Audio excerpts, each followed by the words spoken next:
అందరికీ నమస్తే. జై శ్రీరామ్. చాలామంది కుటుంబాల్లో ఇప్పుడు ఈ ఇల్లుని చూశారు కదా!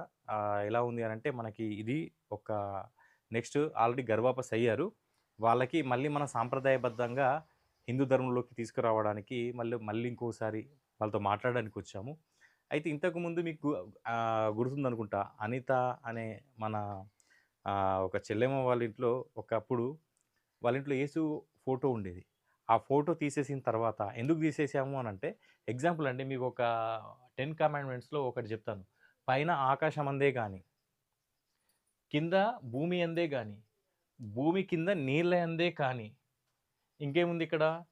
ఏ విగ్రహమునైనను చేసుకోనకూడదు, వాటికి సాగిల పడకూడదని ఉంది. ఓకే. అంటే ఇక్కడ ఏందంటే మనం బాగా అర్థం చేసుకోండి. నీళ్ళ కింద ఉండకూడదంట. హ్మ్. ఆకాశంలో విగ్రహం ఉండకూడదంట. ఎవరైనా ఆకాశంలో విగ్రహం పెడతారా?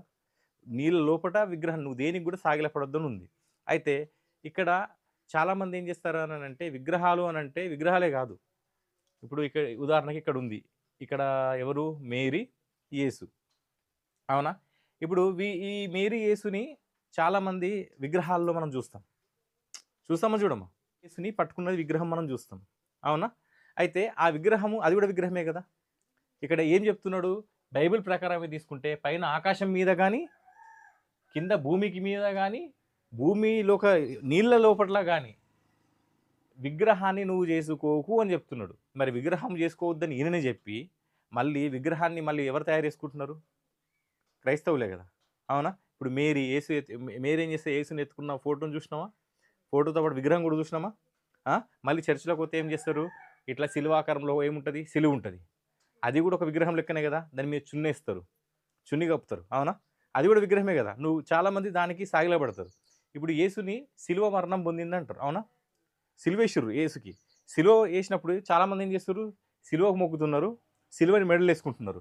అంటే దానికి కూడా వాళ్ళు మొక్కుతున్నట్టే కదా! అవునా కదా! బాగా ఆలోచించండి. మళ్ళీ నువ్వు సాగిలపడకూడదు అని అనుకుంటూనే ఇప్పుడు ఇదే సీఎస్ఐ ఏది మన చర్చ్ ఆఫ్ సౌత్ ఇండియా మెదక్‌ల చాలామంది ఏం చేస్తారంటే సిలువ దగ్గర ఏం చేస్తారో తెలుసా అమ్మ? దీపాలు ముట్టిస్తారు, కొబ్బరికాయలు కొడతారు.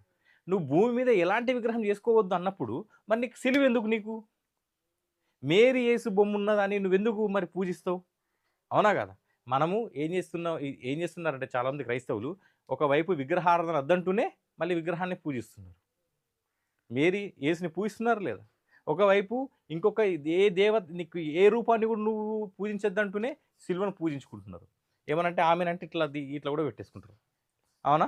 కాబట్టి నేనేం చెప్తున్నాననంటే ఈ యొక్క రూపం ఏదైతే ఉందో ఇది యేసు అండ్ చిన్న బాలయేసు, మేరీ.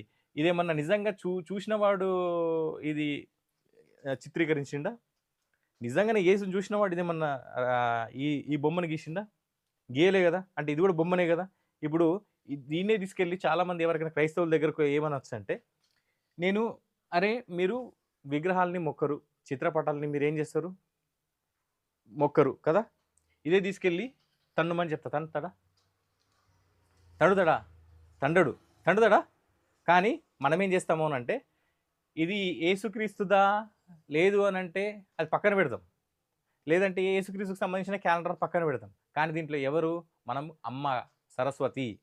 అందుకే చిన్నగున్నప్పుడు మనం ఏమైనా పేపర్‌ని ఇట్లా కొంచెం కాళ్ళకి ఇట్లా పట్టుకోంగానే ఏమైపోతుండే?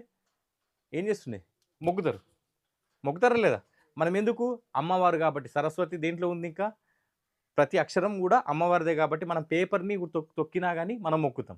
ఏదైనా చిన్న ఒక పేపర్ ముక్క గాని నువ్వు తొక్కినా, నేను ముందు తొక్కినా, నా భార్య తొక్కినా దీన్ని ఏం చేస్తాము? ఫస్టు మొక్కుతాం కదా! కానీ వీళ్ళేమంటున్నారు అనంటే, పైన ఆకాశం మీద గాని, కింద భూమి మీద గాని, లేదు అనంటే కింద నీళ్ళ లోపల గాని నువ్వు ఏ దేవుడిని సాగిలపడొద్దు అంటున్నారు కాబట్టి, మనము దీన్ని మడిచేసి అవునా? ఏం చేయబోతున్నాము?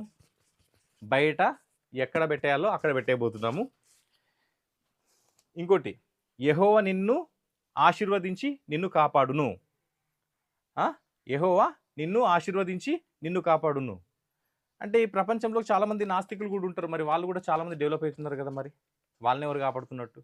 సనాతన ధర్మంలో మన యొక్క ఈశ్వరుడు, మన పరమేశ్వరుడు, శ్రీకృష్ణుడు ఏం చెప్తున్నాడు అనంటే, "నువ్వు నన్ను నమ్ము, నువ్వు నన్ను నమ్మకపోరా బాబు. నువ్వు నన్ను నమ్ము నమ్మకపో. కానీ నువ్వు చేసే మంచి పని, చెడ్డ పని. దీన్ని సత్కర్మ, దుష్కర్మ అంటారు దీన్ని. నువ్వు చేసే మంచి పనే నీ చెడ్డ పని. నీ చెడ్డ పని గాని, నీ మంచి పని గాని. నువ్వు మంచి పనులు చేస్తే, నువ్వు మంచి కర్మలు చేస్తే నీకు సద్గతి ప్రాప్తిస్తా.